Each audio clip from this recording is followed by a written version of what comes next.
Alhamdulillahirabbil alamin wassalatu wassalamu ala asyrofil anbiya'i wal mursalin wa ala alihi washabihi ajmain amma ba'du. Selamat malam dan selamat datang kepada teman-teman member Pebis Muslimah yang alhamdulillah pada malam hari ini kita berkesempatan untuk bertemu lagi di kajian rutin kita setiap bulannya di komunitas Pebisnis Muslimah. Pertama-tama, marilah kita panjatkan puja dan puji syukur kehadirat Allah Subhanahu wa Ta'ala yang telah memberikan kita beribu-ribu kenikmatan, di antaranya nikmat iman, Islam, sehat, dan wa'afiat. Salawat serta salam kita curahkan juga kepada junjungan kita, yakni Kanjeng Nabi besar Muhammad Shallallahu Alaihi Wasallam, kepada keluarganya, sahabatnya, dan para tabiin. Mudah-mudahan kita selaku umatnya mendapatkan syafaatnya nanti di yaumil akhir. Amin, amin, ya Allah, ya Rabbal Alamin. Alhamdulillah, teman-teman, pada malam hari ini, pemateri kita, yaitu Ustadz Ridho, sudah hadir di tengah-tengah kita, yang insya Allah akan memaparkan materi kita pada malam hari ini tentang kajian pranikah. Namun, alangkah baiknya kita buka acara ini bersama-sama dengan melafalkan suratul Fatihah. Bismillahirrahmanirrahim.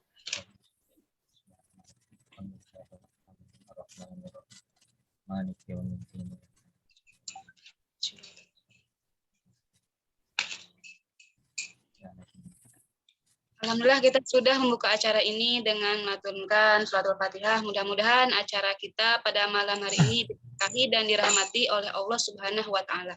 Amin ya Allah ya Rabbal Alamin. Langsung saja kita ke materi kita kepada Ustadz Ridho. Waktu dan tempatnya dipersilakan dengan segala hormat. Baik, bismillahirrahmanirrahim. Assalamualaikum warahmatullahi wabarakatuh. Alhamdulillah nahmaduhu wa nasta'inuhu wa nastaghfiruh wa na'udzu billahi min shururi anfusina wa sayyiati a'malina may yahdihillahu fala mudhillalah wa may yudhlil fala hadiyalah. Asyhadu an la ilaha illallah, Allahumma shalli ala Muhammad.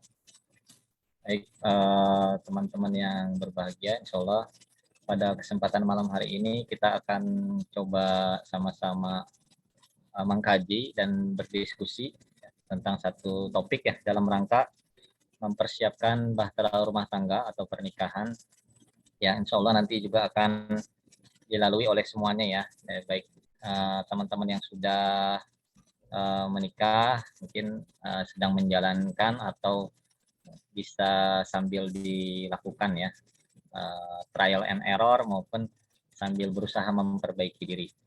Kemudian untuk teman-teman yang belum atau baru mau akan gitu ya, insya Allah mudah-mudahan ini sebagai bekal supaya nanti paling tidak tidak salah langkah ya, atau nanti kesalahannya berkurang, karena dalam rumah tangga biasanya mesti ada kesalahan, mesti ada konflik, mesti ada gangguan ya, mesti ada cobaan, ada kerikil-kerikil lah atau apa saja nanti yang mungkin akan dialami dan memang sudah biasa dialami oleh orang-orang yang berumah tangga atau para pelaku rumah tangga. Nah, di antara topik atau hal yang perlu kita persiapkan atau kita bahas dalam mempersiapkan pernikahan ini adalah yang terkait dengan pasangan, rencana-rencana masa depan ya, kemudian juga bagaimana step by step atau tahapan-tahapan ketika memulai di awal-awal rumah tangga ya, di awal rumah tangga. Jadi di sini mungkin saya nanti cerita separuhnya adalah pengalaman ya, separuhnya lagi adalah wawasan dan beberapa hasil diskusi, hasil curhat. Tadi juga baru menerima curhatan ya. Jadi tadi 2 jam mendengarkan curhatan rumah tangga teman. Nah, biasa begitu, biasanya di sela-sela kesenggangan ada teman yang curhat atau diskusi atau minta saran. Alhamdulillah itu juga menambah bekal ya, wawasan saya. Juga biasanya saya sharingkan, saya tukarkan dengan pengalaman teman yang lain. Ya, saya cerita, misalkan ada teman yang cerita ada kasus gini-gini, saya bandingkan ada teman yang lain yang kasusnya agak mirip, kemudian solusinya begini dan sebagainya. Di sini alhamdulillahnya saya jadi penampungan ya, jadi penampungan.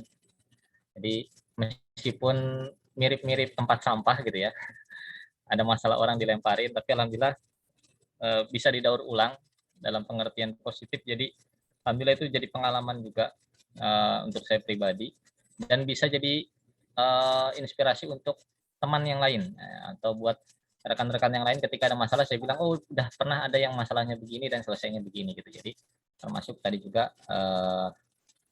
barusan sore ini juga mengalami hal yang demikian. Nah, yang terkait dengan topik kita pada malam hari ini adalah terkait dengan pacaran setelah nikah. Ya, pacaran setelah nikah. Tadi saya sempat buat slide cuma sedikit ini karena waktunya betul-betul baru kelar tadi azan Isya. Jadi kita lihat dulu aja sebagai pengantar dan supaya pembahasannya lebih fokus. Saya share screen dari ini ya. Oke, baik. Sudah nampak slide-nya? Sudah, Tad. Baik, terima kasih. Kita coba mulai pembahasannya. Yang pertama adalah alasan. Ya, nanti ini mungkin nggak terlalu panjang lebar pembahasannya. Nanti kita lebih banyak perkaya kasus, cerita, dan mungkin nanti diskusi ya. Alasannya pertama, kenapa pacarannya setelah nikah? Yang pertama, halal dan berkah ya. Tentu pasti kita tahu kalau belum ada hubungan yang syar'i, maka menjadi haram atau pasti tidak berkah. Kalau setelah nikah, insya Allah selain halal dan berkah. Kemudian terasa lebih romantis. Kenapa lebih romantis? Kenapa enggak sekedar romantis? Ini lebih romantis rasanya karena ada hal-hal lain selain karena keberkahan ya. Karena juga ada hal lain yang tidak ada di orang-orang yang pacarannya sebelum nikah atau yang belum halal ya. Nanti mungkin akan kelihatan dari penjelasan berikutnya. Nah, salah satunya juga karena relasi tanggung jawab dan jujur ya. Hubungan di antara kedua belah pihak antara pasangan ini dilandasi dengan tanggung jawab dan kejujuran ya. Kalau yang sebelum menikah biasanya penuh modus ya. Penuh modus karena hasrat, karena ada kepentingan atau obsesi untuk mendapatkan pasangannya. Yang itu tidak ada di obsesi itu tidak ada di pasangan yang sudah menikah. Makanya justru malah ada yang kok waktu pacaran romantis mesra, ketika sudah malah jadi hambar ya karena sudah tidak ada obsesinya lagi. Ya orang-orang yang pacaran banyak yang punya ungkapan seperti itu ya. Jadi pas setelah nikah udah biasa aja karena si khususnya pria nih ya, ikhwan itu sudah tidak punya hasrat untuk memanipulasi atau semangat untuk mendekati karena sudah selesai ya, sudah dapat, jadi udah nggak punya semangat lagi. Nah ini kalau yang pacarannya setelah nikahnya itu ya, apa sebelum nikah tadi dibandingkan. Kemudian berdampak positif untuk masa depan ya, berdampak positif untuk masa depan ini karena hubungan yang dibina atau kemesraan atau kebersamaan saat pacaran, saat berinteraksi, saat bermesraan, saat berduaan, itu dampaknya untuk masa depan itu positif. Ya, baik positif dalam pengertian positif hamil gitu ya, bisa positif hamil. Dan ini positif dalam pengertian yang sesungguhnya bisa positif ya. Hamilnya itu bukan maksiat, hamilnya itu bukan kecelakaan, hamilnya itu memang diinginkan. Kemudian pasti untuk masa depan.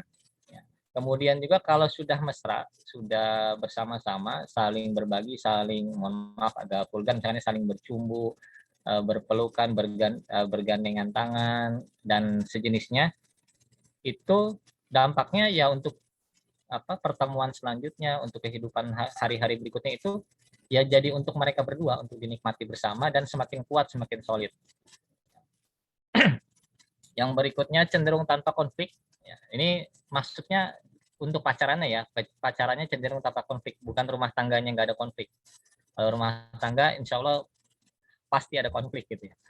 Kemudian saling menguntungkan, nah ini karena tidak ada hitung-hitungan. Ini saling menguntungkannya dalam pengertian tidak ada yang dirugikan karena tidak berdasarkan motif transaksional, tidak ada motif komersial. Ya, di sini keuntungannya maksudnya tidak rugi gitu ya, bukan saling menguntungkan dapat cuan gitu ya, bukan. Kemudian berikutnya, nah keuntungannya apa aja tadi, karena banyak keuntungan, di antara keuntungan ini tadi terhindar dari hal yang tidak diinginkan, misalkan kehamilan di luar nikah, maksiat, lain-lain lah, banyak hal-hal yang tidak diinginkan. Misalkan ada yang pacaran punya batasan akhirnya diterobos, punya privasi diterobos gitu ya, punya tabungan akhirnya jadi boros gitu ya, dan lain-lain.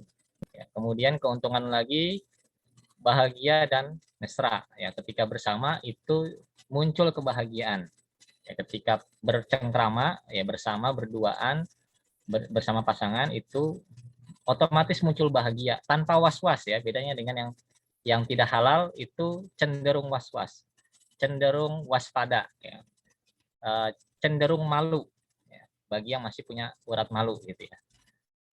Dan mesra ini secara alamiah mesranya ya, karena tidak ada motif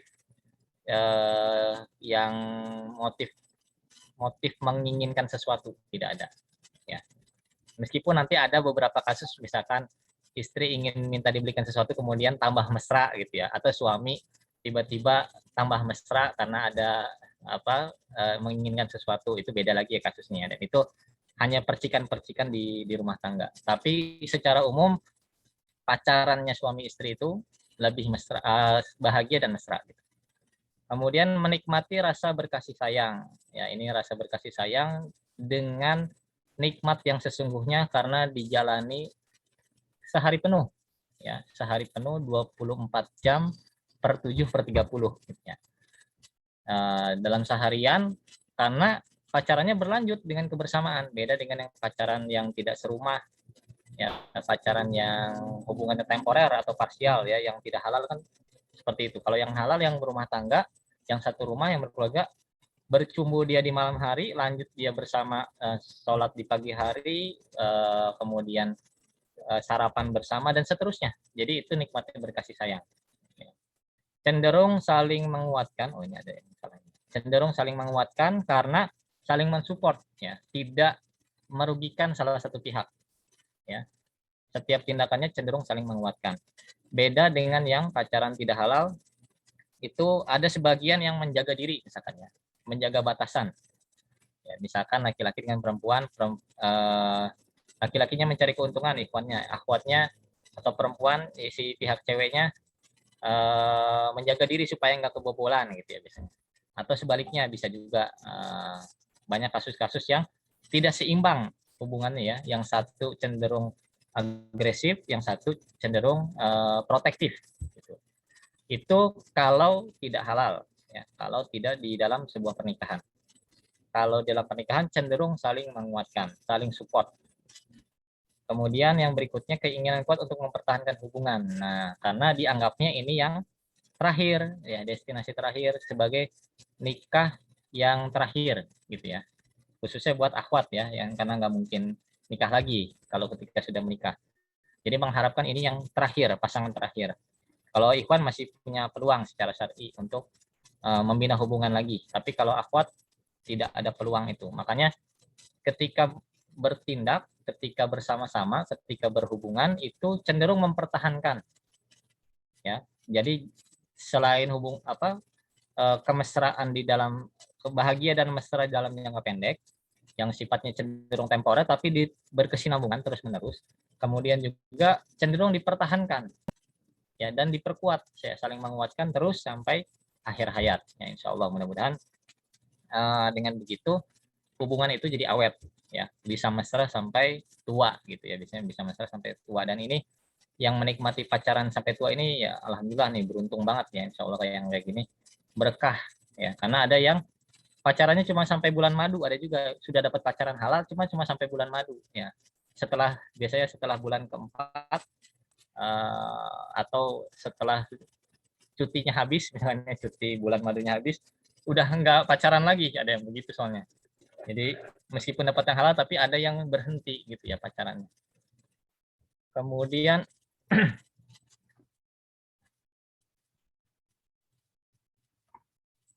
Yang berikutnya, bahaya pacaran sebelum halal. Nah, kita udah pasti tahu ya, haram dan maksiat. Kemudian meningkatkan depresi karena ada beban moral, ada batasan moral yang dilanggar, ada akhlak yang dilanggar, ada syariat yang dilanggar, muncul tekanan. Ya, apalagi di lingkungan sosial yang masih menjaga nilai-nilai kebaikan. Ya, sebagian mungkin di lingkungan masyarakat yang tidak liberal mungkin nggak ini ya, nggak terlalu.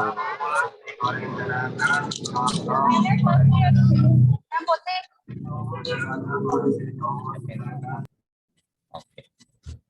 Kalau di tempat lingkungan yang tidak mendukung atau terlalu liberal, mungkin dia nggak terlalu depresi ya. Tapi kalau di lingkungan masyarakat muslim, masyarakat yang masih baik, ya depresi itu dalam bentuk tekanan sosial juga muncul. Yang berikutnya banyak konflik. Tadi karena tidak direncanakan untuk masa depan, karena ada motif yang tidak seimbang, yes. Yang satu agresif, yang satu protektif.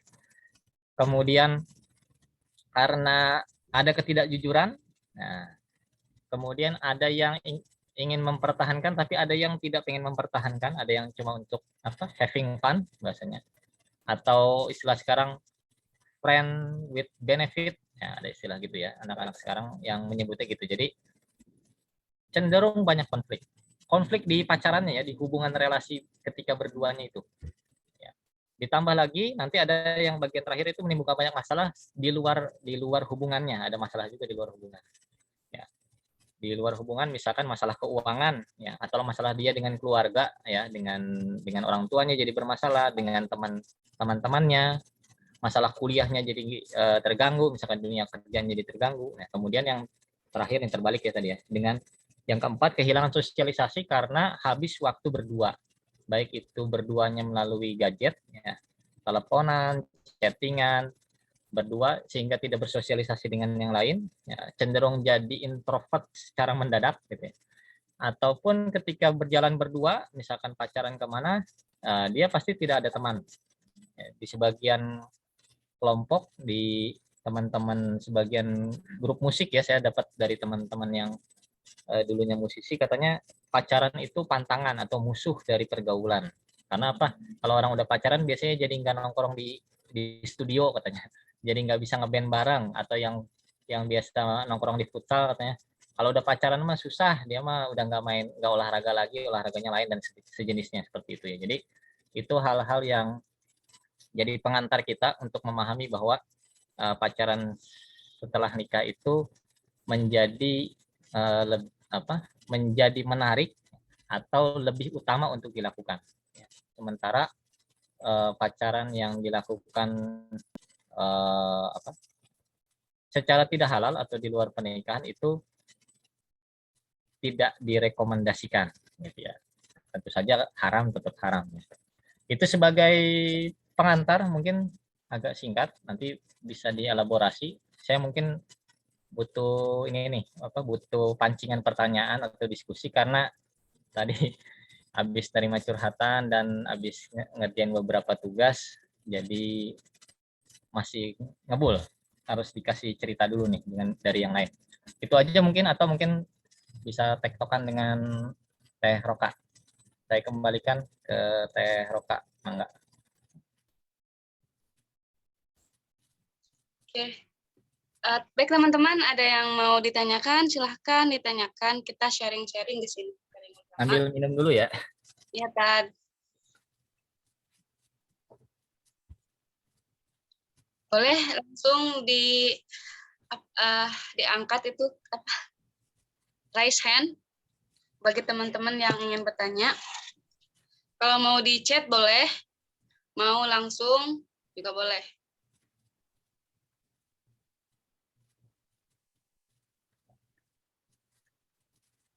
Yang udah menikah siapa di sini? Tadi ada Teh Bibah ya, Bibah. Oke, oh, baik. ada Jana. Ya nih pengantin baru yang lagi pacaran ya. Silakan. Apaan, Ustaz? Saya mah belum nikah, Ustaz. Cuma kayaknya beda orang. Oh, kirain Beda. Nurhajana ini teh. Ini mau nanya Iya. maksudnya ya? Mau nanya. Mangga. Iya, izin bertanya Ustaz ya. Mangga. Mungkin konteksnya agak di luar tentang pacaran setelah menikah gitu ya Ustaz. Cuman kayaknya masih tentang pranikah. Boleh. Gini Ustaz, kalau misalkan ya Ustaz, masih misalkan ada yang bertanya gitu, seseorang itu udah siap menikah atau belum? Nah, saat si ahwat itu menjawab, apakah si ahwat itu baiknya berada di taraf 100% sudah siap, ataukah boleh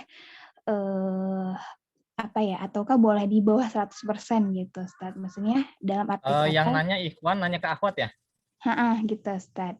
Nah, si ahwat itu apakah dia harus benar-benar 100% sudah siap, walaupun mungkin memang 100% ya orang tuh beda-beda ya. Cuman apakah harus seperti itu ataukah boleh kayak masih dalam tahap mempersiapkan gitu, walaupun belum 100% gitu. Baiknya gimana gitu, Ustaz? Itu aja sih paling. Syukran, Ustaz. Baik. Barakallah. Kira-kira khair.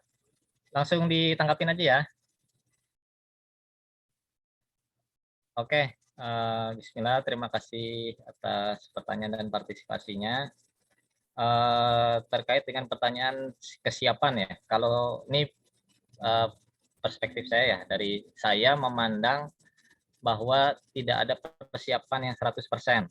Ya, tidak ada persiapan yang 100%, kecuali mungkin kita bisa asumsikan orang ini sudah pernah punya pengalaman, berarti sudah pernah menikah nih. Ya, misalkan duda atau janda sudah punya pengalaman. Gimana siap nikah? Siap, insya Allah. Kapan? Malam ini juga sih, itu berarti 100% ya. Sekarang juga hayu nikah, hayu. Karena udah siap 100%. Mentalnya siap, dia tahu apa aja, day to day-nya juga tahu step-stepnya. Ya, ketika ketemu, hari pertama ketemu pasangan, malam pertama, hari kedua, dia tahu itu namanya siap 100% ya. Jadi cenderungnya kalau orang yang belum menikah pasti tidak punya 100%. Ya, karena banyak bolong-bolong, banyak yang tidak diketahui, dan untuk pengalamannya pasti belum punya pengalaman, maka tidak ada apa istilahnya, maklumat sabikoh lah ya, nggak pernah ada jejak gimana sih ceritanya, kecuali mungkin dia pernah merhatiin 24 jam ada orang menikah, dia hadir 24 jam dalam interaksi pasangan itu, jadi dia tahu tuh ya, punya maklumat detail, itu 100%-nya. Jadi anggap saja tidak ada yang 100%. Maka kesiapan itu yang penting adalah kesiapan dasar-dasar, asal punya bekal. Ya, bekal yang cukup. Nanti kecukupan ini tergantung ya, orang merasa cukup dengan finansialnya saja misalkan, atau cukup dengan fikih nikahnya saja, atau ada yang cukup dengan mentalnya saja ya, atau cukup dengan apa ya, dengan rencana-rencana masa depan secara manajemen misalkan. Nah, ada yang dari kecukupan tadi, ada yang mau 100% atau 90%-nya cuma di beberapa aspek gitu ya. Ada yang asal di atas 50% semua deh, finansialnya di atas 50%, mentalnya di atas 50% misalkan. Dia anggap itu sudah cukup untuk mempersiapkan diri. Ada yang begitu ya. Nah, ada yang nggak berani nikah, kecuali saya punya teman itu yang kalau belum punya rumah, nah berarti kan dia maunya itu 90% finansialnya. Belum punya rumah, gaji belum UMR, belum mau nikah. Dianggapnya itu katanya belum siap, karena persiapan dia menurut dia yang mencapai nilai tadi. Makanya tadi kalau persiapan mungkin nggak 100%, cuma taraf kecukupan dalam aspek unsur-unsur persiapan tadi mungkin itu yang harus diperhitungkan ya. Mana yang sudah 90, mana yang masih 60, mana yang masih 30% gitu. Jadi itu aja. Saran saya sih harus di atas 50%. Ya, rata-rata lah keumuman, misalkan keumuman secara finansial yang penting punya kerja atau bisa punya penghasilan. Nah, itu berarti sudah 50%. Penghasilannya agak lebih dikit atau punya tabungan berarti sudah di atas 50%. Terus sudah bisa berinteraksi, berkomunikasi dengan lawan jenis, dengan beda usia, ya, atau biasa hidup bertetangga, atau dengan ya tadi berhubungan dengan orang tua lancar, itu berarti di atas 50%. Tinggal gimana model interaksinya. Ya, mentalnya sudah pernah berkonflik dengan orang, bagaimana cara menyelesaikannya. Kemudian rencana-rencana planningnya, dia mau ngapain di 5 tahun pertama, kemudian di tahun-tahun pertama, tahun kedua, ketiga, dan lain sebagainya. Itu persiapan-persiapannya. Ya, jadi itu aja yang dihitung tuh. Ya, jadi ada beberapa aspek kita persiapan nih. Ya, nggak harus 100% semua. Ya, nanti kita jawab, kita siap. Saran saya kalau semuanya sudah di atas 50%, saran saya baru boleh bilang saya insya Allah siap. Kalau masih di bawah berarti saya mau mempersiapkan diri dulu deh gitu. Atau kasih saya waktu 1 tahun untuk mempersiapkan diri. Nah, bisa juga gitu kan. Jadi macam-macam ya antar persiapan. Karena gini, kalau dari kesiapan secara fikih ini pendekatannya 2 ya. Nah, bukan secara fikih sih. Ya secara ini fikih apa namanya? Fikih kontemporer lah, dari pengertian yang saya pelajari. Nikah itu ada 2 pengertian kan ya. Nikah dalam pengertian hubungan seksual ya al-ba'ah, ya an-nikah al-ba'ah maknanya berarti bisa berhubungan. Dibilang siap nikah berarti sudah balik, itu dibilang siap nikah. Dalam pengertian fikih itu ada yang berpendapat seperti itu. Oh, udah siap nikah. Sudah pernah haid berarti sudah siap nikah. Karena siap berhubungan maksudnya. Bukan mempersiapkan diri, sudah bisa melakukan hubungan suami istri. Laki-laki sudah pernah mimpi atau sudah dia tidak impoten dan sejenisnya. Berarti itu siap nikah dalam makna ba'ah. Kemudian yang kedua siap kawin dalam makna takwin ya. Berarti takwin ini menyiapkan atau membangun sebuah organisasi, sebuah lembaga. Ya, membangun sebuah institusi. Udah siap belum? Nah, misalkan gini, pernah bikin usaha nggak? Pernah mimpin organisasi nggak? Nah, itu dalam makna takwin berarti kan nanti dia jadi leader, si laki-laki. Si perempuan akan jadi, kalau di istilah ini, jadi sekjen atau jadi deputi. Ya, jadi PJS, jadi PLT. Ya, kalau di organisasi itu ya. Perempuannya posisinya gitu. Kalau akhwat berarti siap jadi PLT, siap jadi wakil, siap jadi deputi harian, kemudian jabatan-jabatan sekretaris, bendahara. Nah, udah siap, itu berarti siap dalam makna takwin. Ya, kalau ba'ahnya tadi pengertian secara bahasa, nikah maknanya ba'ah. Kawin dari kata takwin berarti membangun institusi atau membangun sebuah organisasi. Nah, itu dari 2 aspek itu kita bisa ukur diri kita. Tentu saja kalau sudah haid, sudah dianggap siap nikah dalam pengertian fikih tradisional, sebagian begitu ya. Kemudian dalam pengertian manajerial ya tadi kawin bermakna takwin. Ya, kawin maknanya itu adalah pembangunan, mendirikan atau mengurus sesuatu. Nah, udah siap belum ya?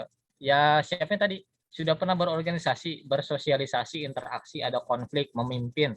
Kalau laki-laki berarti pernah jadi leader, nggak pernah jadi ketua organisasi, nggak kelihatan. Oh berarti udah siap, udah pernah kelihatan. Kalau perempuan pernah jadi sekretaris, pernah jadi bendahara, ya pernah jadi wakil, pernah jadi deputi, pernah jadi PLT, ya berarti udah. Kalau belum ya berarti minimalnya misalkan mempelajari, sudah belajar secara keilmuan. Teorinya saya udah, tinggal uji coba nih, trial and error. Ya, pasti nanti punya kesalahan karena baru coba gitu ya.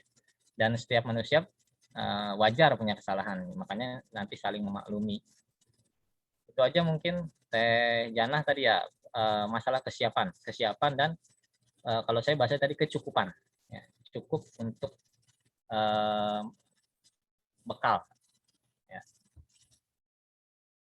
Silakan yang lain mungkin. Nah, Ustaz, syukran. Wan.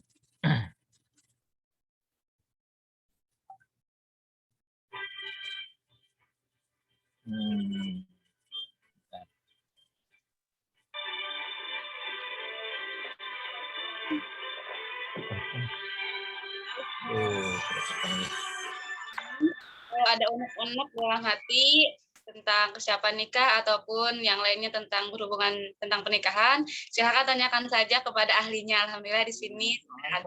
Silakan teman-teman, mumpung acara malam kali kajian malam hari ini pembahasan tentang kajian nikah. Yang pasti banyak tanda tanya, apalagi bagi teman-teman yang masih single, terutama saya ya. Jadi silakan teman-teman ditanyakan. Raise hand aja ya teman-teman, kalau mau di chat juga boleh.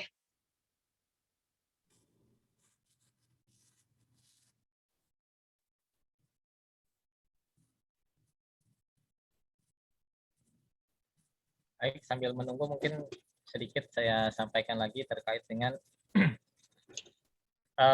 pacaran ya. Pacaran setelah nikah berarti kriteria pacar, kriteria calon pacar kita.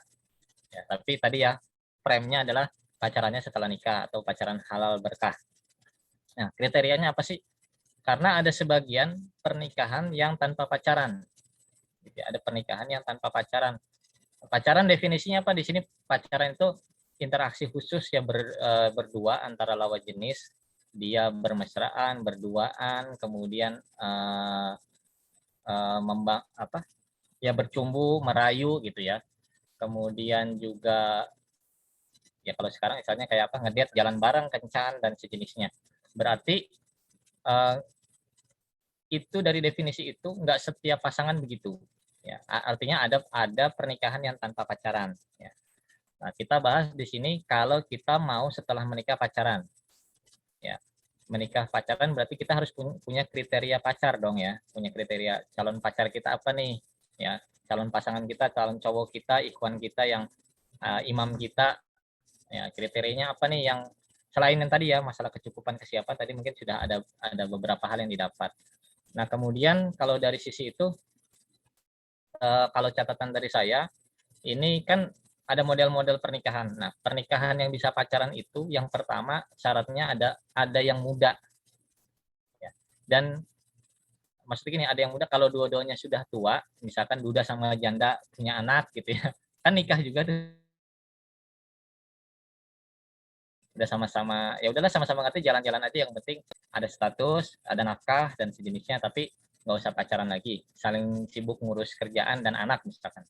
Tapi kalau ada yang muda, nah diupayakan ini dari sisi kesekufuan, berarti kalau bisa sama-sama muda.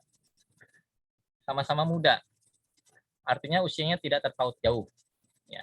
Tapi kalaupun enggak, minimalnya si perempuannya yang muda. Berarti teman-teman nih kalau nanti udah kelewat, naudzubillah ya, misalkan ada akhwat gitu ya, 45 tahun baru menikah, dan itu nikah yang pertama. Nah, itu cenderung nggak bisa pacaran biasanya. Cenderung nggak bisa pacaran artinya nggak usah dengerin materi gini nih, udah kelewat, udah fokus aja.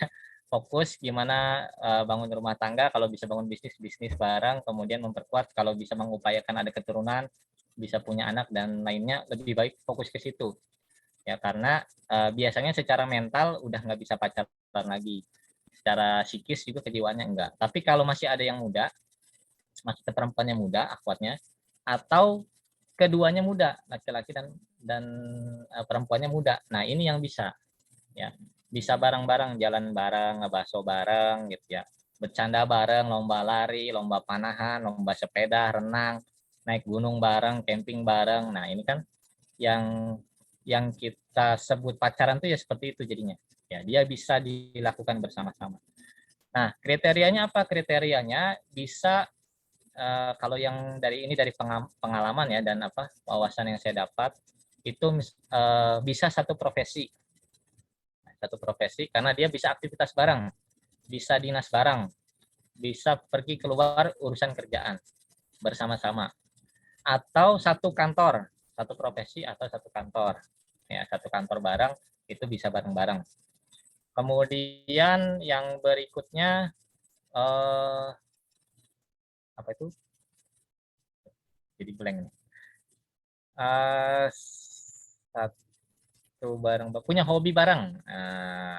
Teman ada beberapa sahabat-sahabat saya kerjanya beda, atau yang satu berumah tangga, satunya kerja kantoran, tapi dia punya hobi naik gunung. Nanti setiap liburan tuh naik gunung bareng. Nah, disitulah dia pacaran.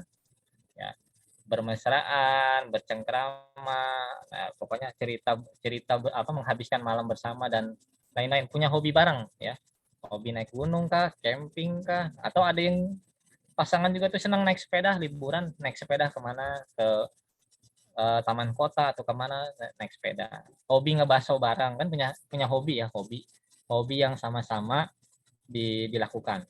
Atau punya bisnis bareng, artinya ini kalau konteks saya sering menyebut family project ya, project keluarga, bisnis keluarga yang dikelola bersama-sama, baik bisnisnya itu yang komersial maupun sosial. Ya, bisnis misalkan punya usaha, punya toko, jaga toko berdua gitu ya, atau restoran berdua ngerjain bareng-bareng, atau bisnis yang sifatnya sosial, misalkan punya lembaga pendidikan atau sejenisnya LSM dan punya yayasan lah gitu ya, bareng-bareng dia ngurus. Nah, ini kriteria yang bisa pacaran ya, ada mudanya, kemudian ada kesamaan-kesamaan yang bisa dilakukan. Artinya teman-teman di sini kalau lagi nyari pasangan, mau ada pacarannya, ya mau merasakan kadang-kadang gini, aduh saya sebelum nikah belum pacaran, masa setelah nikah nggak pacaran juga sih, gitu kan, ada yang gitu ya. Ya udah cari tuh di antara kriteria-kriteria itu. Ya. Kalau yang lain-lain, ya mungkin nggak bisa berharap lebih untuk pacaran, ya.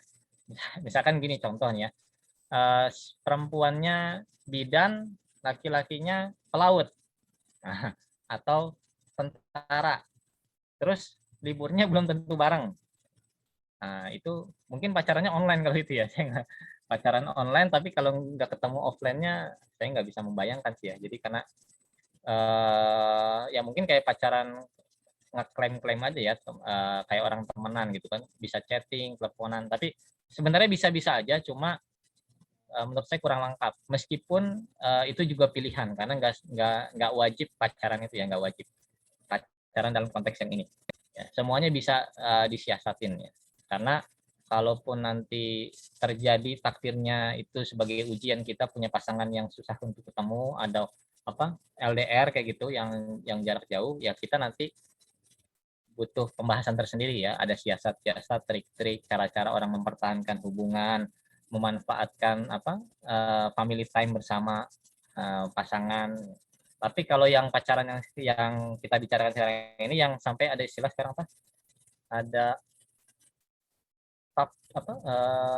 tap pilau apa bahasa Inggrisnya. Jadi ngobrol berdua itu udah dibahas di beberapa kajian keluarga dan psikologi ya, psikologi keluarga. Jadi ada yang istilah bagaimana memanfaatkan waktu tidur, gimana kita tidur dalam satu bantal dengan pasangan itu bisa ngobrol. Nah, sampai ada pembahasan begitu, gimana sih ngobrol bareng dengan pasangan di atas misalkan bantal guling gitu ya, bantal guling bareng-bareng ngobrol, bukan tidur ya, kalau tidur bukan pacaran ya, ngobrol apa yang jadi topik obrolannya, gimana cara pendekatannya dan sebagainya, itu ada yang sampai membahas seperti itu. Makanya jadi di sini kalau kita mau pacaran, dilihatlah kriteria-kriteria yang memudahkan atau memungkinkan kita untuk membuat atau melaksanakan yang namanya pacaran ini. Itu ya. Ini mungkin istilahnya ada yang perdebatan juga ya, kita nggak ngebahas perdebatan istilah, kita memahami aja istilah ini konteksnya untuk tadi yang halal dan berkah. Itu sebagai tambahan awal ya. Nanti mungkin kalau ada tambahan lagi akan saya sampaikan. Silakan buat teman-teman. Teman-teman ada yang mau tanyakan, silahkan. Oke, kalau nggak ada dari moderator boleh ini ya, Ted, menanyakan ya. Mangga. Oke, ini mungkin pertanyaannya biasa terdengar oleh teman-teman di sekitaran orang kampung kali ya. Seperti saya juga dari kampung ya, sering nih mendengar salah satu pertanyaan dari warga atau tetangga-tetangga, apalagi sudah menginjak usia kepala 2 gitu ya. Nah, pasti pertanyaan ini tuh sering terdengar, apalagi ketika saya pulang kerja, mungkin teman-teman juga ada yang pernah berpengalaman seperti ini ya. Jadi ketika Roka pulang gitu, suka ada tuh tetangga atau saudara suka bertanya, teteh mana pacarnya kok nggak dibawa, teteh mana calonnya gitu pacarnya. Jadi kadang suka gimana ya jawabnya masalah pacar, istilah pacar di masyarakat ini kayak udah udah lumrah gitu kan. Nah, jadi alangkah gimana baiknya gitu Roka untuk menjawab pertanyaan tersebut, apalagi kepada orang tua gitu. Nggak baik juga kalau Roka gini, pacaran itu haram, gini gitu kan. Istilahnya takut nggak sopan gitu. Itu gimana cara jawab yang baik dan sopan kepada masyarakat sekitar gitu. Terima kasih. Baik. Sebetulnya sih jawaban terbaiknya ya langsung bawain calonnya, Neng. Belum ada. Ya, bercanda ya. Tapi gini, saya juga pernah mengalami itu ditanya tetangga. Ya, karena dianggapnya saya itu dulu berprestasi, disorot ya sebagai orang yang dalam tanda kutip ya hebat lah di antara teman-teman yang lain karena ada prestasinya. Itu entah ngeledek, entah apa tuh tetangganya. Do kok nggak pacaran? Do pacarnya mana? Kok nggak pernah dibawa kayak gitu ya? Itu saya cuma senyum aja. Cuma senyum aja karena nggak mungkin dijelasin ya ibu-ibu tetangga gimana mau ceramah juga di jalan kagok gitu yang ngejelasin kagok. Saya cuma senyum aja. Ya, jadi ada sebagian pertanyaan yang nggak perlu kita jawab kalau itu sambil lalu ya. Tapi kalau ke orang tua ya ada baiknya dikasih penjelasan sedikit demi sedikit dengan cara yang sesuai dengan adat ya, sesuai dengan kebiasaan. Gimana cara kasih pengertian bahwa bukan berarti kita nggak bisa bergaul, bukan berarti kita nggak laku, bukan berarti kita nggak punya teman, bukan berarti kita nggak normal, karena sebagian pandangannya begitu ya sebagian. Dan ini juga sebetulnya pandangan ini kan baru sekitar 10 sampai belasan tahun lah. Dulu-dulu kan nggak ada pertanyaan itu. Ya, waktu orang tua kita muda kan nggak gitu juga, ya. Atau kalau misalkan bisa ngobrol bareng mah tanya gitu ya.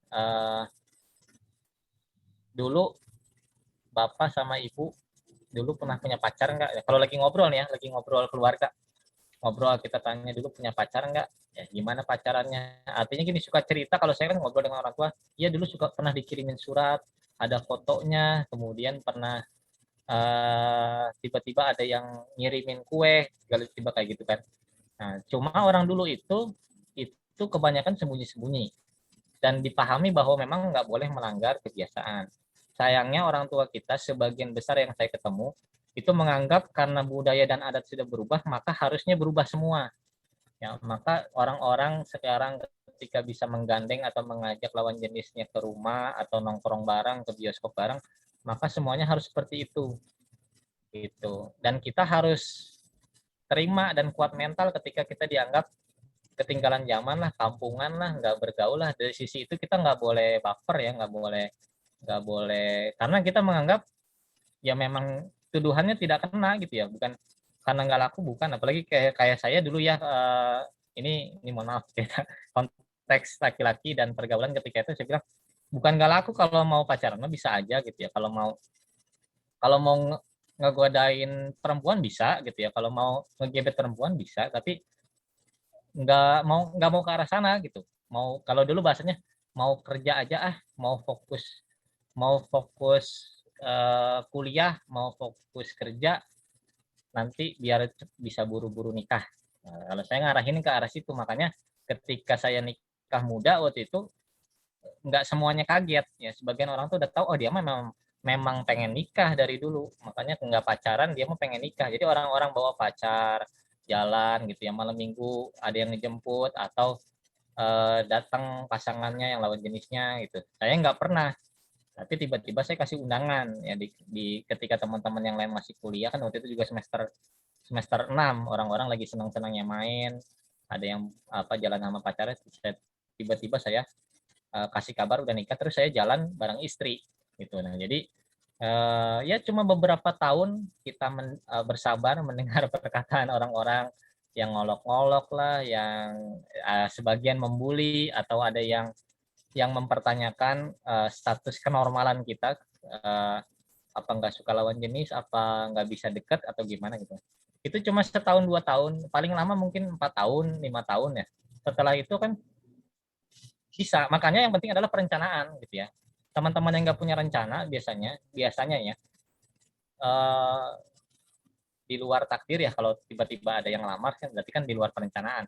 Tapi kita merencanakan Ya, kita merencanakan kita mau nikah usia berapa, kita ngedoa sepanjang rencana itu sambil mempersiapkan tadi ya kesiapan, kecukupan dari kesiapan kita nih, mempersiapkan mental, wawasan, ilmu, ya, finansial dan semuanya. Ketika hari hanya datang kita siap. Itu. Yang penting gimana kita ketika mengejar sesuatu kita nggak akan goyah dengan omongan orang-orang gitu ya.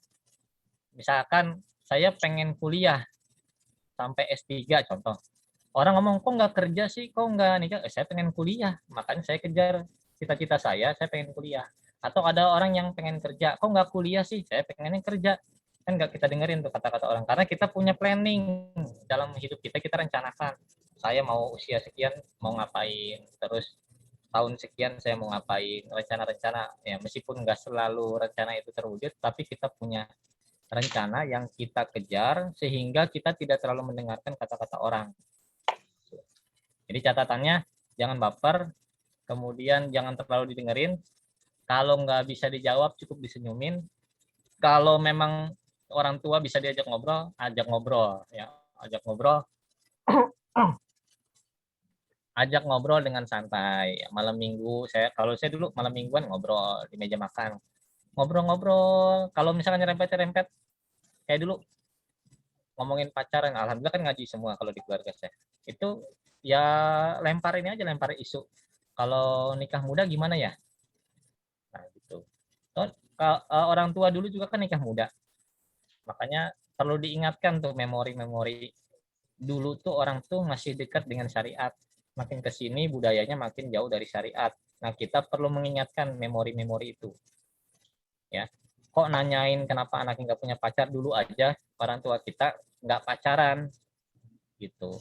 Atau kalau mau dibanggain, aku mau kayak mama, aku mau kayak bapak. Kenapa nggak pacaran? Nikah muda, kan ada yang begitu. Nah, atau tadi aku pengen punya usaha, aku pengen lulus kuliah pada usia sekian, aku mau ini, baru setelah itu merencanakan yang lain.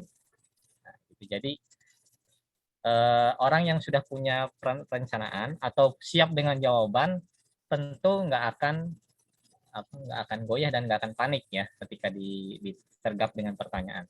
Itu aja sih mungkin Neng Roka, mudah-mudahan segera bisa dapat jawaban yang bagus untuk dibawa ke orang tua ya. Ya, amin. Terima kasih, Tad. Sama. Ya, teman-teman, ada yang mau tanyakan lagi dari teman-teman? Silahkan raise hand atau mau lewat chat juga boleh.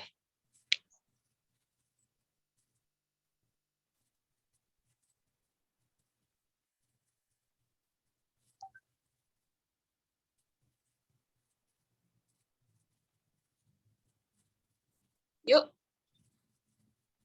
masih ada? Ayo, teman-teman. Cukup.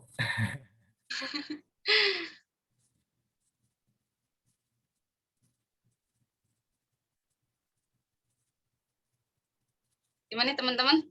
Apakah udah paham ya? Tinggal praktek, tinggal mempersiapkan diri maksudnya, tinggal mempersiapkan diri. Mudah-mudahan dari penyampaian tadi semakin memantapkan ya dari yang ragu atau yang udah siap tinggal Itu ada pertanyaan tuh. kita kayak Roka baca. Pertanyaannya dari Teh Mia. Dari Teh Mega Utami. Ustadz, kalau misalnya ada Ikhwan yang datang, tapi Ikhwannya nggak mau nerima saya nikah sambil kuliah, tanggapannya gimana ya? Bagaimana? Baik, terima kasih Teh Mega. Jadi kalau memang sudah niat mau kuliah dan itu sudah ditekadkan, ya itu harus diterima dulu kalau mau sambil nikah. Ya maksudnya ini kan posisinya sekarang bukan nikah sambil kuliah, kuliah sambil nikah karena kuliahnya lagi dijalankan.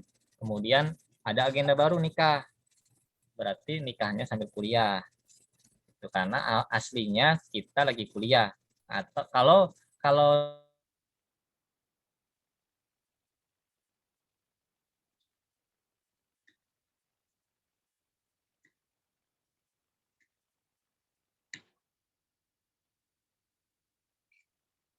S2-nya bareng, suami istri S3-nya bareng. Jadi dia mau sekelas terus sampai kadang-kadang bawa anak. Itu proses karena dia pengen terus interaksi antara dengan pasangan berdua, ya pacarannya sambil kuliah. Nah, itu intermezzo ya. Ada juga yang pacarannya gitu ya, dengan teman kuliah dan pengen kuliah bareng pacarnya terus. Ya, sampai S3, sampai bawa anak kemarin. Di sini ada yang S3. Dulu S2-nya juga bareng tuh papa sama mama, anaknya bilang gitu pas saya tanya. Jadi S2 bareng, S3 bareng. Nah, kalau kita memang sudah menjadikan kuliah sebagai program tetap hidup kita, meskipun saya termasuk yang nggak recommended ya, masalah kuliah dipertahankan, tapi kan beda-beda, pandangan orang beda-beda. Nah, kalau Teh Meganya menganggap kuliah itu penting, apalagi kalau misalkan amanah orang tua juga harus misalkan, ya itu harus disampaikan, harus diterima dulu. Ya, kalau nggak nerima ya jangan, berarti nunggu selesai aja, suruh nunggu, gitu ya, suruh nunggu atau nanti setelah saya lulus datang lagi deh gitu. Kalau emang belum berjodoh dengan yang lain, karena ini sudah jadi bagian dari rencana hidup atau kita anggap ini sebagai sesuatu yang yang penting dalam hidup kita. Kan setiap orang beda-beda punya rencananya ya. Atau kalau misalkan ada sebagian yang agak julid yang kok lebih mentingin kuliah daripada nikah misalkan. Ya kan beda-beda ya, orang itu beda-beda dalam keadaan gini, kita ini kuliah itu menuntut ilmu, belajar. Terus apalagi kalau amanah atau ini dalam rangka peningkatan taraf hidup. Ya, peningkatan taraf hidup berarti konteksnya di sini saya berjuang meningkatkan kualitas hidup saya dan keluarga juga ya, orang tua juga, nama baik orang tua misalkan. Ada yang begitu ya. Saya nggak termasuk yang begitu. Ini saya ngejelasin bagi orang-orang yang berpandangan seperti itu. Jadi ya itu harus dipertahankan. Nggak bisa dinego. Kecuali kitanya memang tidak menganggap kuliah itu ya bisa dikorbankan. Maka cuma gini misalkan, ya kalau bisa diterima deh. Soalnya gini, cenderungannya kalau ikhwan sudah memaksa atau agak menuntut jangan sambil kuliah, berarti memang pasti setelah nikah pasti langsung diberhentiin itu. Nah, kemungkinan besarnya akan diminta untuk berhenti. Dan ketika sudah akad nikah, otoritas penentuan itu ada di suami, di ikhwan. Berarti kita pasti akan ngalah sebagai akhwat, sebagai perempuan, pasti akan nurut kata-kata suami. Berarti harus dikorbankan. Ya, tinggal kitanya mau nggak nih. Jadi kalau kita menganggap 50-50 atau kuliah masih boleh dilanggar dan kita ngelihat ikhwannya ini high quality sesuai persyaratan kita dan kita anggapin masa depannya cerah, orangnya soleh, akhlaknya bagus, ya mungkin kita bisa pertimbangkan untuk dikorbankan ya, karena kuliahnya fleksibel ya, setelah usia 40 nanti bisa kuliah. Ya, beberapa teman saya di sini rekan kerja juga ada yang setelah anak paling gedenya kuliah, anak paling kecilnya lulus SD. Nah, dia baru daftar kuliah. Ya, baru daftar kuliah S1. Langsung sampai S3. Ya, karena dia fokus, nggak ada suaminya udah sibuk dengan kerja, anaknya paling kecil udah SMP, paling gede udah kuliah. Dia langsung S1, S2, S3. Langsung jadi dosen dalam rentang waktu yang sekaligus gitu. Nah, itu contoh. Jadi artinya kalau misalkan ya saya tetap kuliah tapi nggak apa-apa, nanti depending dulu juga nggak apa-apa deh, nanti setelah 40 tahun saya kuliah lagi misalkan, kan bisa juga, itu teknis ya. Makanya balik lagi ke kitanya, ke meganya menganggap kuliah ini sebagai apa. Tapi yang jelas kalau ikhwannya sudah nego di awal gitu, pasti akan dibatalkan itu, pasti nggak boleh lanjut kuliahnya. Dan itu banyak kejadiannya yang bahkan nggak minta aja, ya udah deh, ya, gimana kalau sambil kuliah, ya udah jalan aja, ternyata dijegat di tengah jalan, terus kecewa. Ada yang akhirnya protes sama mertuanya atau orang tua kita protes, kok diberhentiin. Nah, akhirnya tetap harus, karena pemegang keputusannya ada di suami. Akhirnya kecewa misalkan, meskipun itu nggak terlalu masalah tapi menimbulkan kekecewaan gitu ya.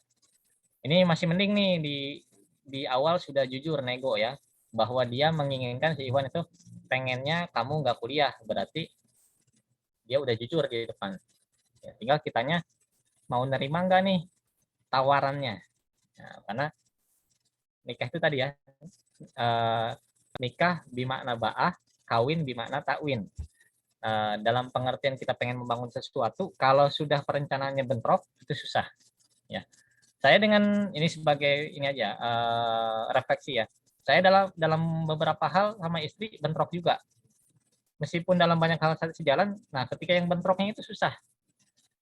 Nah, itu bisa bertahun-tahun. Apalagi kalau bentroknya, misalkan kalau kasusnya bentroknya di persoalan yang prinsip atau hal-hal yang fundamental, misalkan antara boleh kerja dengan nggak boleh kerja, nah itu bisa konflik berkepanjangan itu. Karena di awalnya sudah nggak sejalan. Ya, si misalkan perempuannya mau tetap sambil kerja karena mau menafkahi ibu dan anak dan adik misalkan. Si laki-lakinya haram bekerja, jadi ibu rumah tangga aja misalkan. Nah, itu udah pasti bentrok. Ya, jadi nggak direkomendasikan kalau udah kelihatan bakalan bentrok, namanya itu nyari perkara ya kalau dilanjutkan.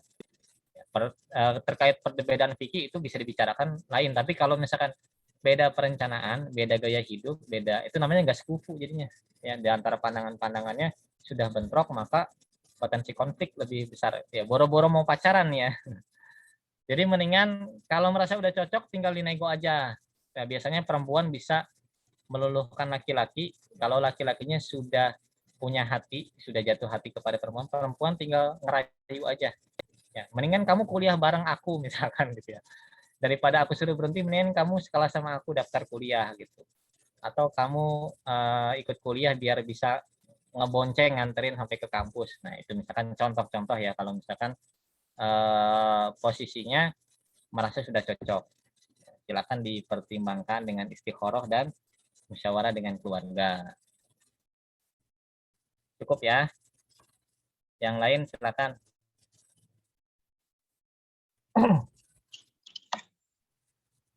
Teman-teman yang lain, ada yang ingin ditanyakan? Boleh, silakan.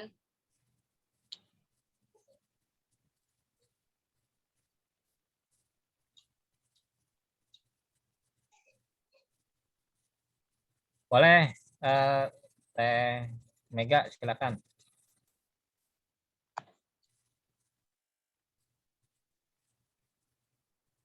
Boleh, Teh Mega, langsung. Ini lewat chat aja atau mau ini open mic? Lewat chat kayaknya tadi.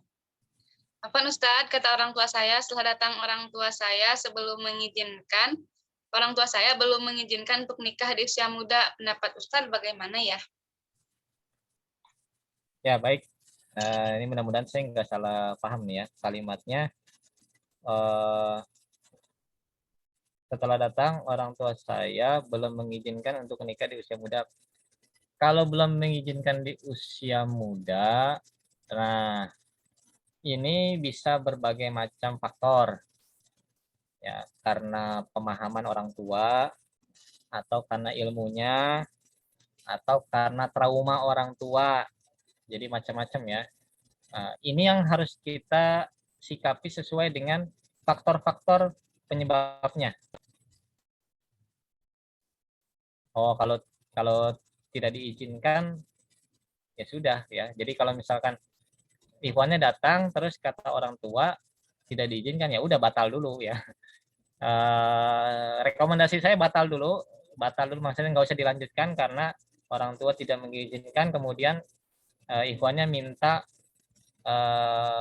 supaya nggak kuliah sementara kita lagi kuliah, berarti rekomendasi saya jangan dilanjutkan dulu, meskipun nanti boleh aja nanti datang lagi atau musyawarah lagi, tapi di sini saya rekomendasinya stop dulu ya karena ada udah dua nih faktor yang dipertimbangkannya. Nah, perkara nanti orang tua, misalkan kitanya nih, misalkan Teh Mega atau yang lain, misalkan punya orang tua yang memang tidak boleh nikah muda, sementara kita menginginkan nikah muda, maka kita perlu mengedukasi, yang memberi inspirasi, memberi penjelasan. Tapi sebelumnya kita harus tahu dulu alasannya kenapa nggak boleh nikah muda, padahal beliau-beliau, ayah ibu kita juga nikahnya muda rata-rata. Ya.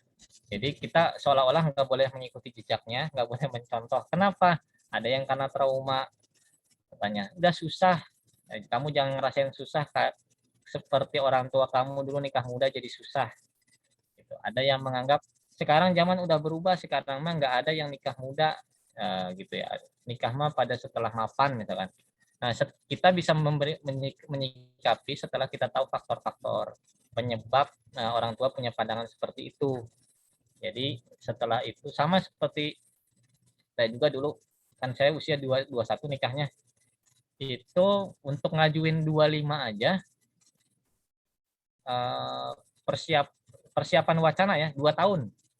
Ya, 2 tahun kita bawel gitu ya. 2 tahun saya bawel ngomongin terus nikah. Belum ada calonnya pun saya udah ngomongin. Nanti mau nikah sambil kuliah, nanti setelah kuliah mau langsung nikah. Pokoknya antara itu terus ya. Membahas terus, ini ada yang nikah muda enak banget ya, terus ada lagi itu sukses loh, Pak, nikah muda sukses loh. Pokoknya cerita terus.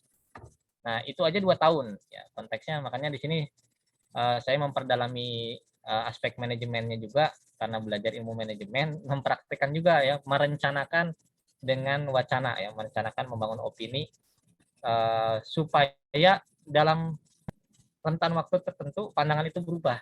Ya, misalkan tadi targetnya 2 tahun, 2 tahun sebelum kita lulus orang tua kita harus sudah berubah pandangan. Kita rencanakan tuh. Saya kuliah 2 tahun lagi misalkan. Setelah itu kalau ada yang datang harus diterima. Nah, dalam konteks jangan sampai orang tua bilang, kamu kan belum kerja, kamu kan masih usianya baru 24, kamu baru 25, ntar aja 30 misalkan gitu ya. Kalau kita mengkhawatirkan itu, kita rencanakan. Ya, selama 2 tahun, kalau saya tadi 2 tahun saya akan bawel. Selama 2 tahun itu saya akan bawakan majalah, buku, dan lain sebagainya, taruh di rumah supaya orang tua sempetin baca atau minimal ngelihat covernya gitu ya. Jadi itu untuk mengubah ininya apa? Paradigma atau pandangan orang tua. Jadi dari sisi itu kita tadi ya cari tahu dulu faktornya. Sebagian orang tua karena trauma atau menganggap zaman sudah berubah. Jadi seolah-olah kita harus ngikutin. Itu ya. Jadi untuk pertanyaannya rekomendasi saya mendingan di stop dulu. Ya, sampai clear kita dengan orang tua, boleh nikah sambil kuliah, boleh nikah enggak, terus baru kita cari calon yang mau menerima kita sambil kuliah misalkan. Kalau kita mau mempertahankan kuliah kita. Atau boleh nikah tahun ini enggak? Ya, misalkan ke orang tua, oke boleh. Ternyata ketemu calonnya atau yang ngelamarnya minta keluar dari kuliah. Nah, itu kita yang nego. Kita yang nego mau pertahankan, mau mengorbankan, atau mau merayu, melobi gitu ya. Jadi banyak hal yang bisa dipertimbangkan. Cukup untuk Teh Mega, mudah-mudahan bisa menjawab. Teman-teman, apakah masih ada yang menanyakan?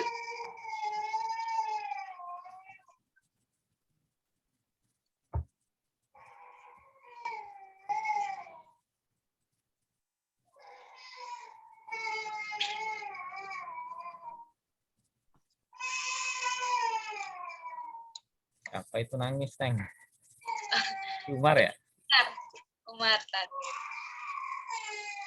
Oke, kalau nggak ada mungkin terakhir saya tadi udah ya contoh-contoh praktek pacarannya nih ya, praktek pacaran. Kalau ada yang ini nggak apa-apa kalau mau langsung open mic atau sambil chat, saya sambil sedikit berbagi cerita dan wawasan terkait dengan praktek pacarannya ya, praktek pacaran. Jadi gini, di antara pacaran juga, ini pacaran dalam pengertian tadi ya, bermesra-mesra, berjumbu rayu, menghabiskan malam bersama, ngobrol ngalor ngidur, bercanda, berduaan, menjalani hobi bareng dan yang semisal itu. Nah, dalam rangka membangun keawetan, dalam rangka istiqomah lah ya bahasa syar'inya, kebersamaan dalam ketaatan dan ibadah bersama-sama itu, kita perlu menjaga ritme juga ya. Nanti ini diingat nih ya, yang untuk mempraktekkan, atau kayaknya ini kan yang belum pada nikah ya di sini. Jadi jaga ritme. Kadang-kadang nih ya, kadang-kadang rindu yang harus kita munculkan daripada muncul kebosanan. Jadi ritmenya jangan keterusan nanti olap gitu ya, atau jadi bosan.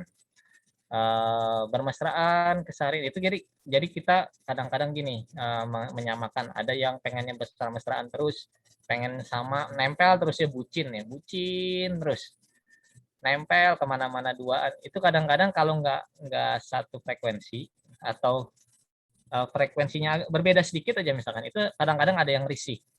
Nah, ini harus dijalin komunikasi ya. Jadi jaga ritme, kemudian jalin komunikasi dengan secara terbuka. Ya kan, buka-bukaan nggak apa-apa kalau sudah suami istri, ya belak-belakan.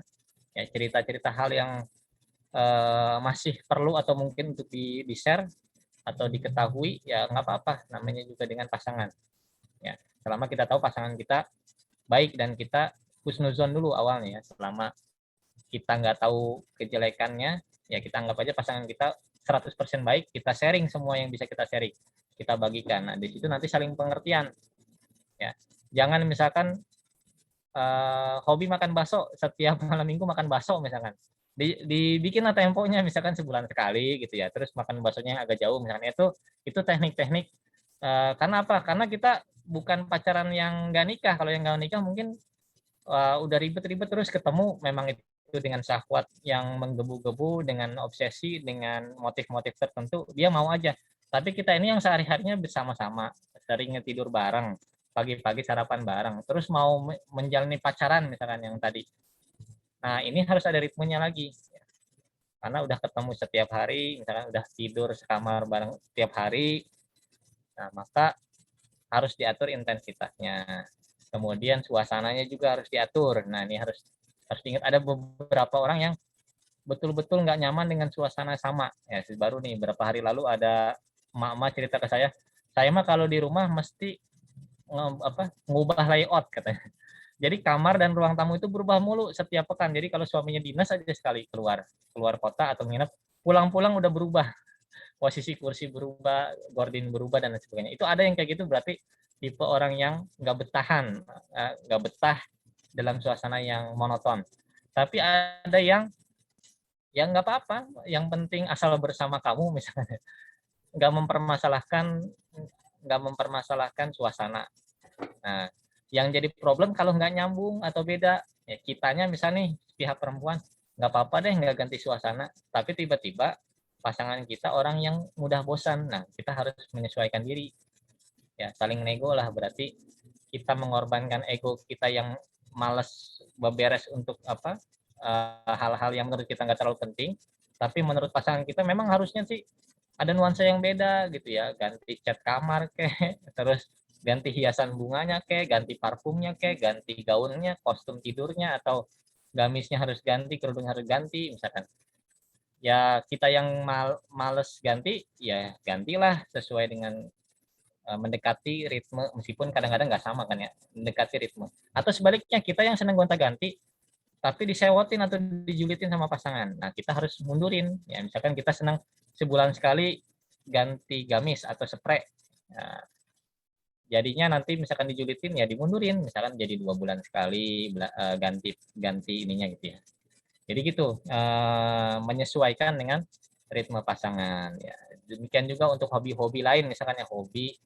Kemudian kecuali kalau misalkan yang tadi yang kerja bersama-sama ya, family project, kita bangun bisnis bersama, misalkan bikin warung bakso, bukan makan bakso di luar, kita bikin warung bakso barengan suami istri, ya itu otomatis berdua terus. Berarti nyari pacarannya di tempat lain.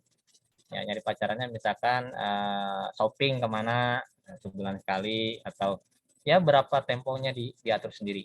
Yang jelas ada momen-momen kebersamaan yang itu dipertahankan. Ya, dipertahankan bukan berarti harus selalu sering dalam intensitas yang banyak, tapi harus berkesinambungan kalau bisa sampai akhir hayat, sampai terakhir. Ya, ada momen-momen tertentu. Dan itu nggak harus ribet-ribet. Misalkan ada yang cuma asal ngobrol bareng berdua sore-sore sambil nunggu maghrib misalkan ya, ngeteh bareng di teras misalkan, ada yang begitu. Ada yang asal ngobrol malam minggu atau malam Jumat, ngobrol di kamar berdua, begadang di kamar gitu ya, ngobrol. Atau yang lain-lain ya, banyak hal-hal teknis yang bisa dimanfaatkan. Yang penting komunikasi terjaga, kemudian frekuensinya diusahakan sama. Itu bisa berjalannya kalau kita dapat pasangan yang bisa saling ngerti. Ya, kalau nggak saling ngerti, kita doang misalkan ya, sebelah pihak doang, itu agak susah. Dan kalau itu terjadi berarti itu ujian ya. Itu ujian, kita harus berjuang, banyak berkorban. Yang penting tetap dalam koridor syariat, ya, kemudian tetap halal dan berkah, Dengan begitu kita mengharapkan pahala dari Allah, meskipun kebahagiaan dan kemesraannya di dunia tidak dapat banyak, tapi insya Allah mudah-mudahan di akhirat dapat gitu ya. Syukur-syukur kalau dunia akhirat. Ya, dunia akhirat itu alhamdulillah berarti ada yang dicicil kebahagiaannya di dunia. Tapi ada juga yang bilang saya nggak apa-apa di dunia nggak dapat, nanti dikumpulin semua di akhirat supaya nikmatnya bertambah besar di akhirat. Ada juga yang begitu ya. Jadi nggak masalah, macam-macam orang, macam-macam kasus, takdir orang juga beda-beda. Itu aja mungkin dari saya sebagai penutup. Kalau nggak ada pertanyaan lagi, dicukupkan saja, Teroka. Oke. Alhamdulillah teman-teman, kita sudah berada di ujung waktu ya. Terima kasih kepada Ustadz Ridho yang sudah menyampaikan materi hingga sharing dan menjawab pertanyaan dari teman-teman. Dan kepada teman-teman juga terima kasih sudah hadir dan sudah bisa menyempatkan waktunya di malam minggu ini. Insya Allah kita akan bertemu lagi di bulan berikutnya, kajian berikutnya. Teman-teman hadir lagi ya di setiap acara rutinan kita di komunitas pebisnis muslimah. Langsung saja kita tutup acara ini dengan baca istighfar, doa kifaratul majelis dan hamdalah.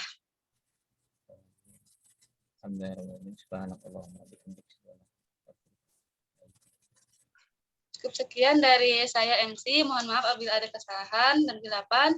Sekian saya tutup. Wassalamualaikum warahmatullahi wabarakatuh. Waalaikumsalam warahmatullahi wabarakatuh. Terima kasih ya semuanya ya. Assalamualaikum Pak. Ya, Afwan. Assalamualaikum. Salam.